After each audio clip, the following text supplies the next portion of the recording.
At 2:11 a.m., investigators sifting through a seized laptop stopped cold. A folder, encrypted, hidden under layers of meaningless files. Inside it, they found luxury photos, dozens of them. Suites and penthouse dinner tables dripping with quiet wealth. The kind of life only a tiny percentage of the world ever touches. Different names on every image, different identities tied to different countries, different birthdays, different financial records.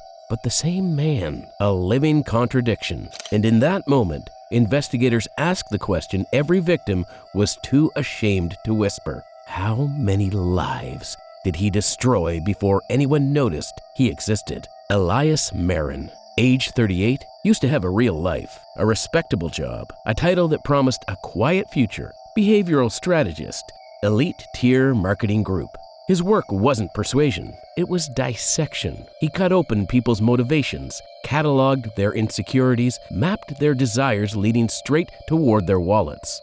But then he quit, no reason. He just simply walked out and slipped into the static between identities. He kept one lesson from his old career. Rich people fall hardest for the polished version of themselves. And Elias knew exactly how to build that mirror. His first scam was small by his standards, an airline investor persona assembled from borrowed clothes and filtered photos. His target? A lonely venture capitalist desperate for relevance, a man who saw prestige everywhere except in his own reflection.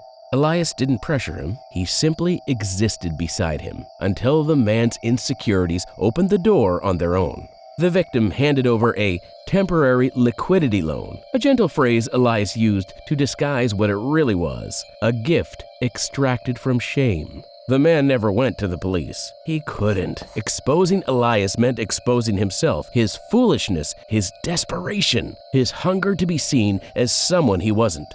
Elias wrote the rule in his mind. Humiliation is the strongest gag order in the world. But the small victories didn't satisfy him for long. He craved something bigger. That hunger appeared in the form of a whispered rumor, a private European investment fund promising obscene returns, perfectly designed for egos with too much money and too little scrutiny. A fake fund, a digital empire of lies that could swallow millionaires whole. He felt the first pulse of real danger, a soft electric drill running beneath his ribs, and he welcomed it.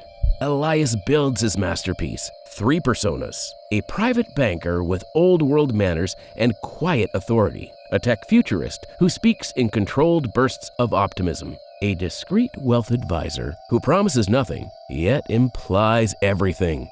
None of them exist, yet together they feel undeniable. They echo one another across encrypted emails, curated newsletters, and AI-generated market prophecies that seem too precise to doubt. Elias watches it unfold with a calm that borders on sacred. The illusion isn't just working, it's growing, and his ego grows with it. But the first crack comes quietly. One of his wealth advisor clients' messages. Your banker friend said the same phrase yesterday, almost word for word. Weird coincidence. Elias rereads the sentence 3 times. He had used the banker's signature reassurance with the advisor by mistake. He covers it quickly with a playful explanation. The client accepts it, but the moment lingers. A near miss. It arrives on a Thursday afternoon. A prestige-obsessed real estate mogul wires a 7-figure seed investment. Elias sits alone in a dark apartment, curtains sealed, listening to the rasp of his own breathing. The money isn't the victory, it's obedience, the control, the way he can fold a mind until it rests perfectly in his hands. But power carries weight. The crack arrives disguised as a simple request. A victim asks for a call, unscheduled, unplanned. Elias freezes. Which persona did he use with her? Which cadence? Which vocabulary? He answers and uses the futurist's brisk, clipped tone while speaking as the banker. She hears it instantly. Her voice tightens. Who am I talking to? He deletes her within the hour. Number gone, profiles wiped, persona purged. But the damage isn't the slip, it's what follows. At 1:14 a.m., he receives a forwarded screenshot. 2 victims talking. His advisor used the same phrase my banker used. Same market prediction, too. Are we sure these guys aren't connected? Or worse, the same person? A whisper network forms. Someone hires a private investigator. Someone else drafts a legal complaint. Someone leaks his futurist pitch to a private financial forum. Rumors sharpen into needles. Elias burns through personas like addicts burn through hours. Voices overlap in his mind. Accents blur, vocabularies cross wires. He wakes up unsure which version of himself opened his eyes first. He hasn't been Elias Marrin in months. He isn't sure Elias Marrin still exists. He logs into one of his primary personas and stops breathing. Someone uploaded a new photo. His real face. A message without words. Your masks don't protect you anymore. He grabs burner phones, prepares offshore transfers, maps escape routes he rehearsed years ago. But somewhere, beneath the floorboards of his own life, a truth curls upward like smoke. There's no escaping a hunt when the hunter already lives inside your lies. And by the time he realizes that, it's already too late. Elias walks into the private meeting expecting luxury. Instead, he finds silence. A single table, 2 chairs, no windows, no noise. Just a billionaire philanthropist with a warm social smile that doesn't reach his eyes. Elias stops breathing. He never targeted this man, yet the man greets him in the private banker's tone, then slips effortlessly into the futurist's clipped optimism, then sinks into the wealth advisor's soft, confidential hush. 3 voices. Elias sits. Then the truth lands with a dry, surgical weight.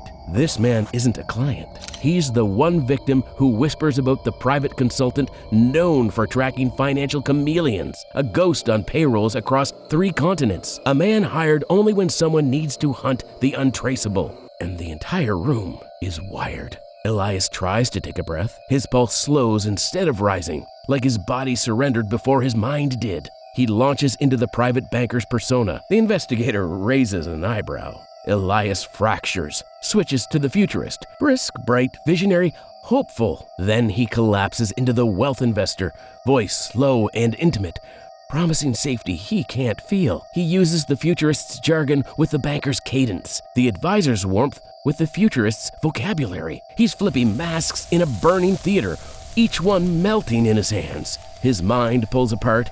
He can't remember which one is supposed to speak. The investigator watches quietly, like a surgeon studying a dying organ. Elias reaches for his phone, his master key, the root account that binds the entire illusion.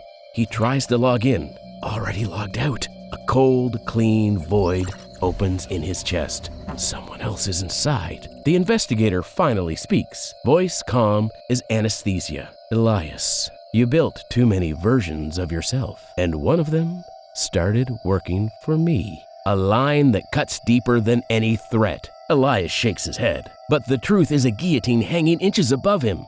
One of his abandoned personas, a dead identity he forgot, has been seized, reanimated, used against him. His own creation mapped him, unstitched him from the inside out. He doesn't run. There's nowhere left to run to. They arrest him under a name he doesn't recognize, a persona he apparently built, a life he never lived. As they lead him away, Elias asks for one thing: to see the identity you say is me. They show him the file. A face stares back, familiar but sharpened, improved. A version that looks more real than the man in chains. He never made it. Someone else did. Someone inside his system. The screen blinks. A notification appears. Persona online, active. The new identity begins typing. A single message. You shouldn't have taught me how to lie. Elias breaks, realizing the final truth. The monster that ruined dozens of lives isn't him anymore. It's the version of him